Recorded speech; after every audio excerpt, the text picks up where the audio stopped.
Uangku kok cepet banget habis ya? Tapi temanku lancar-lancar aja tuh.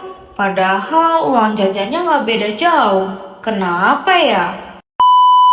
Ya, halo semuanya. Sebelum lanjut, kenalin dulu nih, aku Vela dari Primakara University. Dan aku juga menjadi salah satu korban uang jajan hilang cepet, padahal belum ngapa-ngapain. Tapi setelah cari tahu, ternyata ini bukan karena sekedar salah banyak belanja gitu, tapi soal gimana kita ngatur stok hidup kita. Yap, ini semua tentang manajemen persediaan. Karena tanpa sadar kita tuh udah ngejalanin manajemen persediaan tiap hari loh. Bedanya sama perusahaan, kalau perusahaan itu ngatur bahan baku, kalau kita ngatur uang jajan, kuota, tenaga, dan mental. Lalu hasilnya ya tergantung seberapa bagus kita ngatur itu semua dong. Yang pertama, ada uang jajan, yaitu modal operasional. Kalau di perusahaan, uang dipakai buat beli bahan, produksi, dan bertahan. Kalau di hidup kita, uang jajan harus cukup buat makan, nongki, transport, dan kadang self-healing kecil-kecilan deh. Nah, kalau dibilang bedain anak kos sama anak rumahan, sebenarnya sama aja. Bisa minta lagi? Ya mungkin bisa, tapi bisa jadi nggak enakan beberapa orang. Dan ketika teman yang dapat jatah uang sama bisa tetap jajan sampai akhir bulan, kita mulai sadar nggak sih, yang dibutuhin itu bukan lebih banyak, tapi lebih pintar ngatur. Manajemen persediaan itu bukan cuma buat pabrik besar doang, tapi buat kita juga yang tiap bulan berjuang supaya jadi manusia normal.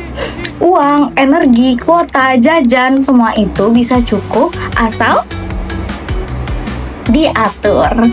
Kayak ibu-ibu ngatur uang belanja. Nah, yang kedua itu kuota atau wifi sebagai jalur produksi.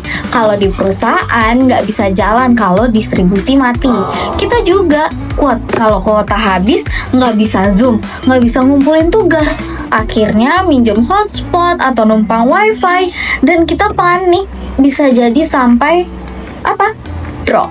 Nah, yang ketiga, energi. Maksudnya bahan bakar otak. Kalau perusahaan perlu listrik, kalau kita perlu tidur. Tapi sering banget tidur dikorbanin buat scroll TikTok sampai jam 3 subuh. Siapa? Saya? Lalu pagi-pagi otak ngeblank, tugas keteteran. Energi itu persediaan juga. Kalau habis ya nggak bisa ngejalanin 100% dong. Nah, yang keempat, jajan alias beban tak terduga. Kalau perusahaan ada biaya tak terduga, kita juga dong. Awal bulan ngopi terus, makan di luar biar vibes-nya kerasa gitu ya kan. Tapi pas akhir bulan gimana?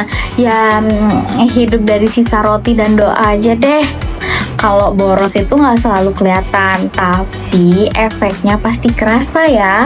Perusahaan besar pun bisa gagal kalau persediaannya nggak dikelola dengan baik. Tapi ada juga yang bertahan meski modalnya pas-pasan. Yang penting bukan banyaknya uang jajan, tapi gimana cara kita ngaturnya.